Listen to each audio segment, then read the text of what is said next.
طبعا مساء الخير. مبروك طبعا للنادي الاهلي وكل جماهيره العظيمه.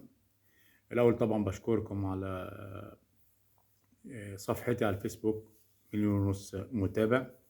بشكركم كمان على صفحة اليوتيوب 50,000 متابع. ده طبعا بفضل متابعتكم ليا. مباراة الهلال والأهلي أو الأهلي والهلال فيها رسائل كتيرة جدا جدا. وجهة نظري إن في فرقتين في العالم تراهن عليهم، واحد ريال مدريد والتاني النادي الأهلي. تراهن عليهم وانت قاعد مطمن وحاطط رجل على رجل وبتتفرج على المباراة، وواثق ثقة كبيرة جدا جدا ان النادي الاهلي او ريال مدريد ممكن يكونوا حاملين اللقب او وصلوا الدور الثاني، على الرغم من سوء بعض المستوى او النتائج في وقت كبير جدا. ولكن فينا بنتكلم على فرقتين عندهم شخصية، عندهم امكانيات فنية عالية جدا، عندهم جمهور كبير. ودي رسالة تانية اللي المفروض تصل للمسؤولين بتوع الرياضة. جمهور النادي الاهلي النهارده كان مالي استاد القاهره، استاد الرعب او الاستاد اللي بتخشاه كل افريقيا. والحمد لله رساله مضمونها هام جدا للكره المصريه او للمسؤولين. رجعوا الجماهير المصريه ارض للملاعب، رجعوا الجماهير المصريه لمتابعه الدوري المصري علشان نشوف مستوى اكبر من اللي احنا بنشوفه بالنسبه للدوري المصري. شكرا لكل جماهير النادي الاهلي على التنظيم وعلى الشكل الرائع للاعيبه النادي الاهلي طوال 90 دقيقه.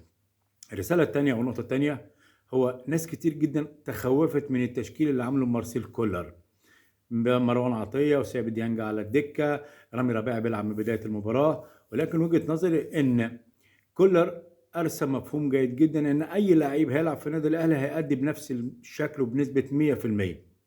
ممتاز كولر، ممتازين لعيبه النادي الاهلي في التعامل الفني الرائع طوال المباراه. حتى جمهور النادي الاهلي ما فقدش الثقه لما ضاعت فرصه واثنين وثلاثه واربعه.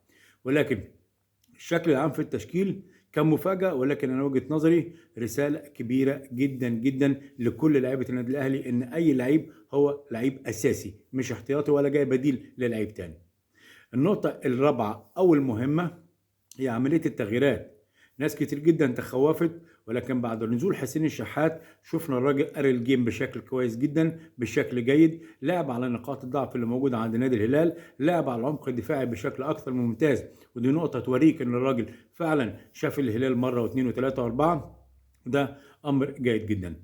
غير ان النادي الاهلي تصيد المباراه من بدايتها الى نهايتها، بيوريك شخصيه النادي الاهلي، قوه النادي الاهلي. عندما يريد اللاعبين او الجمهور للفوز والوصول الى القمه يصل الى القمه، وده امر بالغ الاهميه. وغير كده كمان رساله الى كل افريقيا ان البعبع رجع.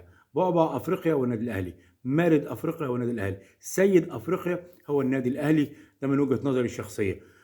فريق حقق 10 ألقاب، وجهة نظر وصوله دور الثمانية بعد مواقف أو صعوبات كبيرة جدا. دي بتدي رسالة لكل الأندية المصرية أو عفوا الأفريقية إن الأهلي قادم وبشكل كبير جدا. النقطة الأهم وهي طبعا مستوى اللعيبة، مستوى أكثر من رائع. انتظار لدور الثمانية، انتظار من هو المنافس. كل افريقيا في الوقت الحالي تبعت النادي الاهلي، كل افريقيا تخشى النادي الاهلي. علشان كده لما نيجي نتكلم على مضمون مباراة الهلال النهارده، زي ما قلت رسائل مهمة جدا للكرة المصرية من خلال الجمهور، للكرة الافريقية من خلال النادي الاهلي، كمان لشكل ومستوى اللعيبة واللعيبة الاساسي والاحتياطي بالنسبة للاهلي. برافو كولر، ممتازين لعيبة النادي الاهلي، مبروك لجمهور النادي الاهلي. وكل افريقيا تنتظر مارد افريقيا او بعض افريقيا للعوده مره ثانيه. شكرا للمره الثانيه والثالثه، كل سنه وانتم طيبين.